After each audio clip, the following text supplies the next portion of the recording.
Leanne Harris, CEO for Keller Williams Portland Central. And today on Getting to Know Your Realtor, we have Vince. Vince, tell everybody how to say your last name for real. My last name is Alaniz. I know it's a little difficult. Alaniz, yes. So I know that people have loved to pronounce that multiple different ways. That's why I like to start off with that piece. And so, okay, second thing is you are part of an expansion team, which is also very, it's different in Keller Williams. And people are wondering, like, why am I talking to yet another person in Texas? And yet, Leanne, you run an office out of Portland. Well, at Keller Williams, we have something called expansion. And I've talked about this on another podcast. And expansion means that your business overflowed so much in your hub, which is in Portland, that we were able to open up operations in different cities. And you happen to be part of the United Home Group in the Texas region. So, so anyway, I'm really happy you're on our podcast today. I know a couple things about you, and whenever I start off with my guests, I like to tell everybody what I know about the person because you know, partly I think I'm funny, but then the other part is that I wonder if people actually know how they show up to the rest of the world, you know? So Vince comes across very serious when I first met you. Like, I was like, is this guy super serious? Like, nope, super dry, jokes for days. I'm like, you have an amazing sense of humor. And yet the other part that I know about you is that you've had the opportunity to mentor and coach a lot of agents inside the Keller Williams arena, and people actually look to you to really coach them through things, which makes you an excellent realtor at the same time. So I wanted to just get started because we were talking off camera and off the podcast, and I was like, hold on a second, you're getting into good stuff. You were saying I'm a storyteller, all the stuff. So tell us your journey in real estate. All right. Well, I've been in real estate for about 4.5 years now, but to really start, I need to go back in time. So in 2000, I have my degree in chemical engineering. A lot of people don't know that. And I had an opportunity to go to Charlotte, North Carolina with my new wife and start a great career in Charlotte, North Carolina. Your old wife now? She's in the background. We'll tell her. Yeah, well, she was my new wife then, and now she's my older wife, right? So you're going to get snatched out of the virtual screen in about 30 seconds. Well, it happens, you know, when you've been married, what year are we? 2020? For 20 years, it kind of starts to blend, right? So. All right, I like it. But no, I mean. Success right there. 20 years of marriage is success. That is amazing. That's amazing. I mean, she's my rock. She's my ride or die. I mean, we have been through so much together. And we will just continue to grow. Well, what I love about your wife, by the way, is that whenever you call me, you say, well, my wife said I need to ask Leanne this. And I'm like, yes. I'm like, I love this. Check in with Leanne on whatever. And I'm like, oh, I really like her. So, okay. Yeah. All right. Awesome. Oh, I love that we got the peanut gallery in the background. Okay. So, so you get in and here you are, you're working in chemical engineering. What the heck? Right. Whatever made you choose that? Okay, well, great question. You know, I was living my life. We're in Charlotte, North Carolina, and actually I had a couple of different careers. You know, the place that I was working in engineering, they shut the plant down. So I had to go find something. And I saw an ad in the paper, hey, come be a salesman. You can make X number of dollars. And that was at the time, $50,000. And I was making $50,000 as a chemical engineer. And I was like, hey, you know what? No training necessary. Let's go try it out.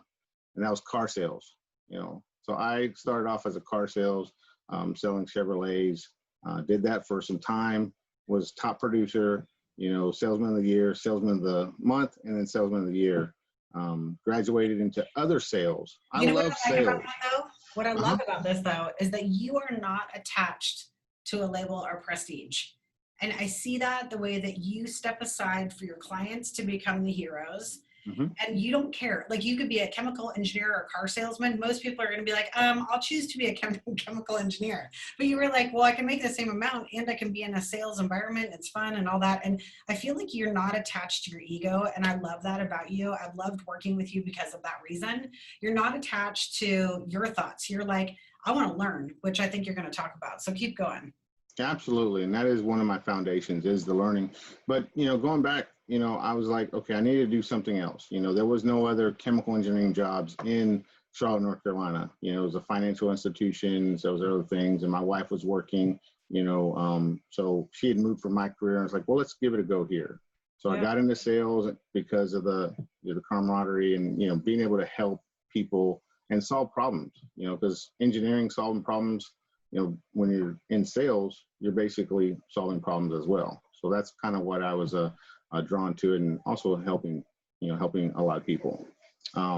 Progressed through my career, went into insurance for a little while, and then ended up doing business to business, with C-suite level type of employees, selling GPS tracking. We don't really need to go into that, but was having a pretty good life. There's a little bit of echo in the back. Okay. Good. Okay. And then, sorry about that. Had a life, happens, had an interruption. My mom got diagnosed with cancer, so go to my wife and was like, hey, we need to go and be there for her, at least for the surgery.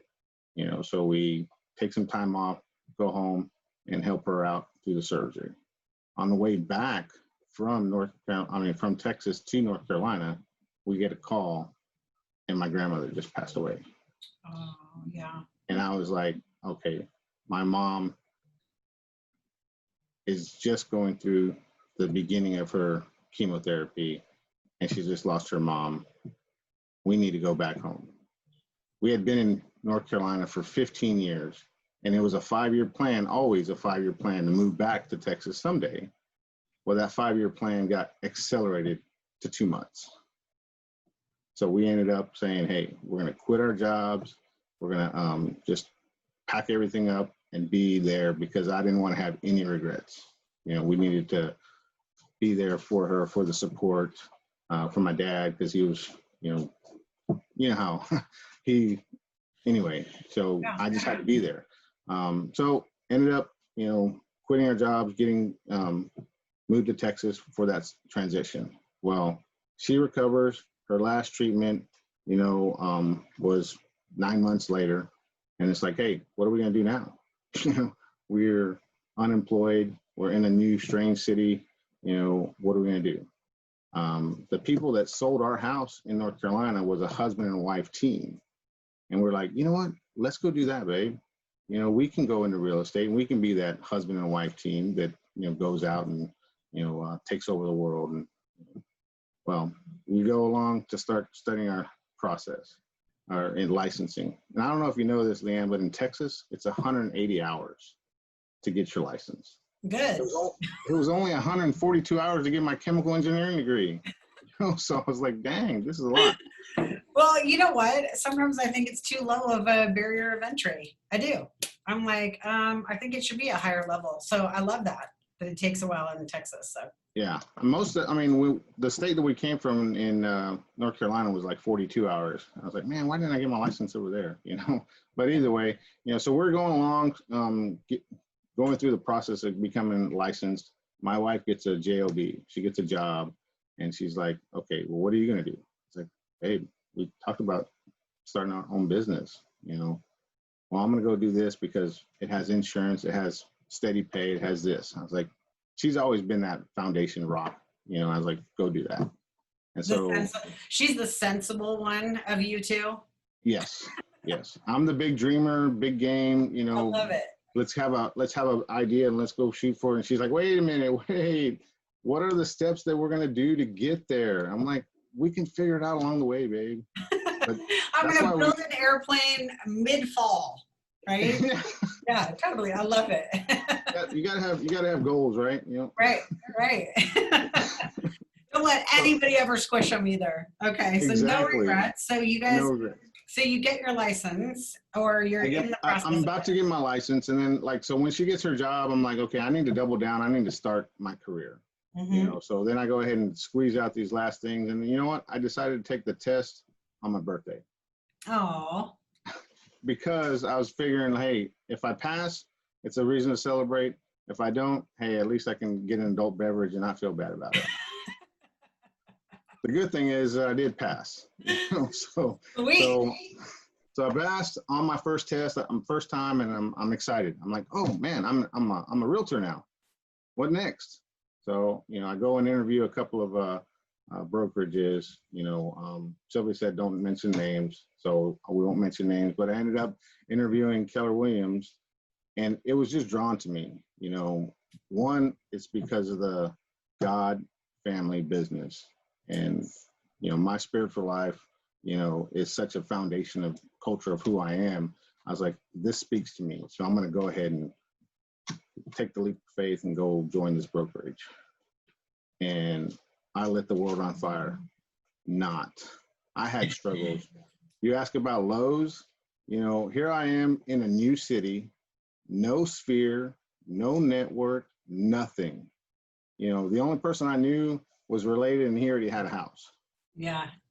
So I'm going to deep into these systems, these models, these education, like you said, because training is such a fabric of what I like to do. I like to learn. So I took Ignite twice, ended up taking Bold, and I was just kind of drifting. I would ask for guidance, and it was like, okay, do this, do that. I was like, well, okay, I'm doing this, I'm doing that, and not really seeing any results. Yeah. It was so bad, Leanne, that I had to actually get a part-time job. How in the long beginning. was that? How long after you passed your test and now you're all of a sudden you're like, oh my gosh, I have to get a part-time job? It was 4 months. 4 months and without a sale. That's about right. 4 months, everybody starts freaking out. We know that to be true because I've seen thousands of realtors come across my companies, and it's right around 4 months and everybody has a tweak fest and then they go out and get a part-time job. So tell us what happened then. So I got a part-time job, but I made sure that I was going to only work 20 to 30 hours, because I still wanted to be in real estate. I wanted to make this work. I spent so much time getting my license, that, hey, I needed this to happen. Mm-hmm. So my wife's like, at this point, she's like, is this really going to work? I was like, babe, trust me, I have to make it work. Yeah. I can't give up. I can't quit, I was lucky enough at that time that somebody had some faith in me, and they believed in me, and they paid for my Bold. And you know how much Bold is. It's $7.99. Yeah, I didn't have 2 nickels really to put together. That Bold actually was a pivoting point and helped me, launch my career. Well, a lot of people listening to this podcast, because I actually had this podcast downloaded in 3 other countries yesterday, one of them being France, that I've joked around with in their podcast. I'm like, well, I'm going to Paris and I want to know who the person is that's listening to my podcast. But go have some croissants with them, huh? Yes, exactly. Yeah, I don't know if I ever told you that. I don't know if I told you about my love for croissants, but I literally crave them and can't wait to go back. However, a lot of people don't know what Bold is, and Bold is one of our sales programs. And quite frankly, I think that I'm going to go off track just a little bit, but I think that Keller Williams gets a reputation of being really rah-rah. And I think maybe even that program might be a little bit of why people think that. And people that know me, I definitely I'm happy and I laugh a lot, but I'm not really rah-rah. I'm pretty raw, but not rah-rah. And Bold really spoke to me too. And I'm glad that you brought that up, but it spoke to me because it was in a system and a model. And I don't think that a lot of people have a path to follow, but they also have really what we call stinking thinking. They're just junked up in their head, and Bold helps you get out of your own way. And especially if you felt like you're hitting failure for 4 or 5 months in a row, and you've got all that stinking thinking kind of junked up in your brain, it helps you to relieve that part of it, and then how to put a system into place to go sell. So I love that you brought that up. So that's what Bold is. It goes over 8 weeks, and it basically takes you through a sales program at the same time of reprogramming the way that you think. Absolutely. Okay, so somebody paid for it, which is part of our culture. And I love that somebody paid for it for you, because in my office, we have top producers that pay for people that are not making it yet too, for the very exact reason. And then what happened? Well, then I actually got my first contract. And I was like, whoa, what do I do? You know? So then I ended up going into the productivity coaching program, you know, Yeah. to get some guidance, you know, because like I said, I was drifting. So, you know, I started getting some momentum, started getting some traction, you know, picking up some buyers, you know, mostly buyers. I was doing a lot of open houses, you know, at the time, Yeah. because like I said, I didn't have a big sphere, you know, got, you know, some momentum going. And by the first year, like I said, I didn't have any transactions in my first 6 months. So after that, you know, I just went ahead and, you know, started focusing on my business. And, you know, first year was okay. Second year started really building momentum. By the end of my second year, I got approached, you know, actually it was the end of my third year. One of the bold coaches that was in my office, Jaime Corona, came to me and said, Yeah. hey, you know, we got this amazing opportunity. You know, as you mentioned, I'm a part of United Home Group, and he was the regional director at the time of Texas.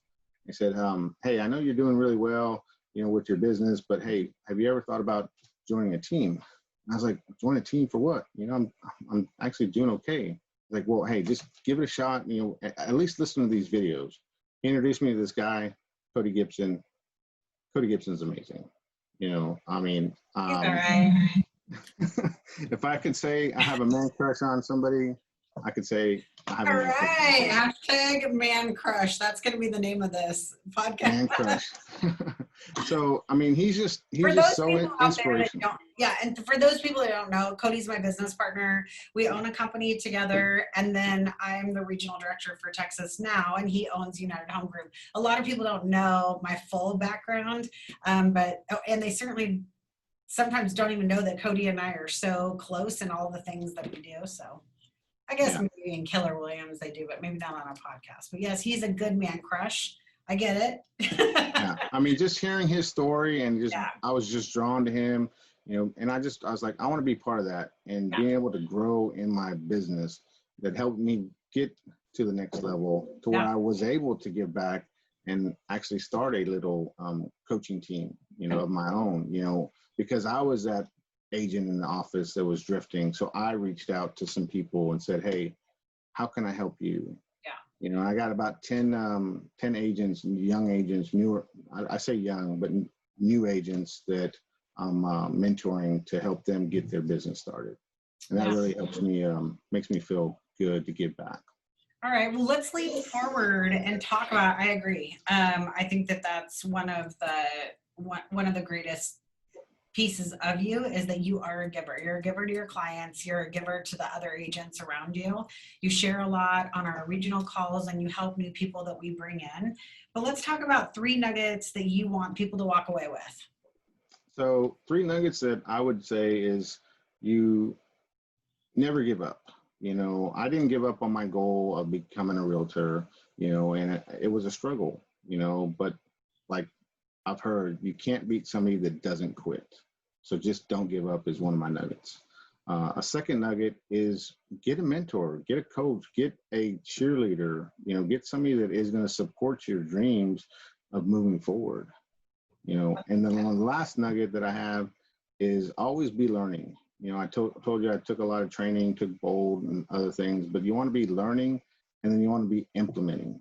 Yes. You know, because if you're not learning, you're dying, and life's too short to die early. Yes. I think that a lot of people don't learn for earning's sake, and that's what we talk about in a class that I teach called the 6 Personal Perspectives that's put out by Keller Williams. It's Keller Williams University class. But you have to learn for earning's sake.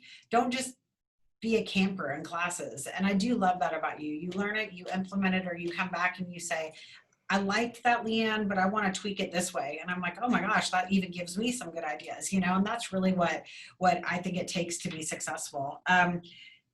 Funny that you mentioned the coaches, because you and I are very into having professional coaches. We don't have a problem with that. I feel like athletes have that. Why wouldn't I have a business coach?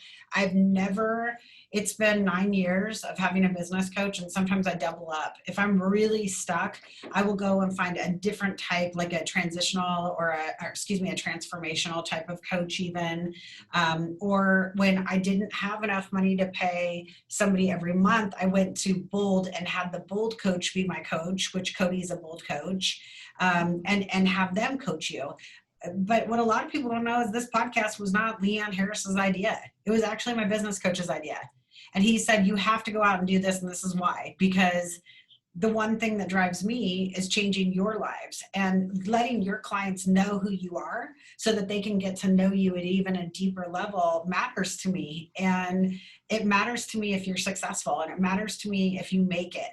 And I will do everything that I can. And he was like, are you doing everything that you can? Are you getting that out to their database of how you feel about the people around you? And I was like, I guess I'm not. He's like, you have to create a podcast. And I probably would not have done this had my coach not pushed me to it, because my ego just is not, I don't love to just be on camera. I do it because it's good for you guys. And so I love that you brought up the coach piece. I wish more people would go get coaches. I almost don't think people need therapists. I think they need a coach to reprogram their thinking sometimes. Yeah. I mean, no one succeeds alone. You know, you need that tribe that's going to be there with you, because you want somebody that can take you where you need to go, and you can't get there because you don't know how to get there. You need to get somebody that has been there where you want to go. Yeah, for sure. Well, I love that. Okay, if you were going to write a book, what would it be about? So you're never too old to start something new. I started my real estate career when I was already over 40 years old. And I was like, you know what, like, you can start something. Walt Disney started his career after he had already done something. Yeah. So that would be my book.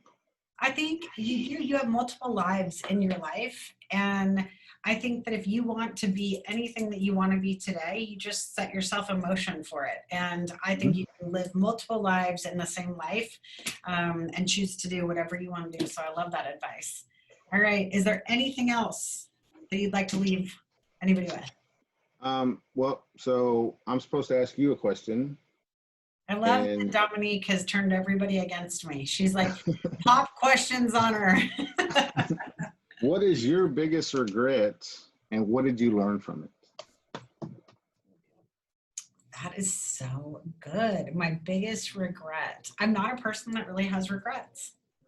I would say, I was, not to get too personal, but, I've had a lot of tragedy in my life. And I think that my biggest regret during that time was that I didn't reach out to the people around me and understand that community mattered. I thought that I had to endure everything alone and by myself. And what it did is actually technically, I think I felt crazy during that time, but I wasn't really. I just didn't have support and community. And if I could give anybody advice out there, it's whatever you ask for, you will usually get in life. And the worst that somebody can tell you is no.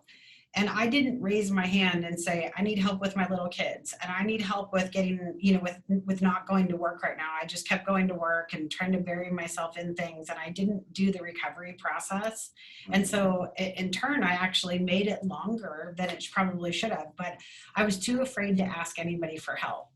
And that's probably my biggest regret during that time, is that I allowed my grief to stream out into every single thing in my life because I just didn't ask. And I think it's the same thing with real estate agents. And I would even almost turn it back to them at just at the end of this. It's like real estate agents think that they shouldn't be talking about what they do. But what they're doing is they're putting their clients at risk for having a terrible transaction that they could lose a tremendous amount of money if they don't tell their clients what they're doing and how they serve, like you do, and how you protect your clients' greatest investments, and how you are a true fiduciary in the transaction. And I think a lot of real estate agents think, oh, it's okay, I'm bothering this person, and I'm like, you're not bothering them. You're actually doing them a disservice service by not telling them what you can do for them. So Right. I would say regret, it really is just not telling people what I needed and asking for what I wanted. And, in life, some of the hardest things to do is ask for help. Yeah. I'm the same way. It's like, I was struggling and I was like almost drowning, and it's like I needed help, but you don't. Some people, you let your pride get in the way, and you can't. But that's why that nugget of no one succeeds alone. You need to be able to reach out to people. That's right. And I'm glad that you shared that. Thank you for sharing. Yeah, well, thanks for being part of a team that I get to spend a lot of time with. You're one of the people in my inner circle, and I've very much enjoyed the time that we've gotten to know each other, and you being part of the United Home Group team. And I look forward to a lot of successful years ahead of us. So thanks for being on today, Vince. Well, thank you for having me, Leanne. Have a great rest of the day. Thanks for joining us today on Getting to Know Your Realtor. This episode was brought to you by Lifeline for Hope. Be sure to catch us on Apple Podcasts, YouTube, Stitcher, and be sure to subscribe. Thanks so much again for joining us today. Have a great day.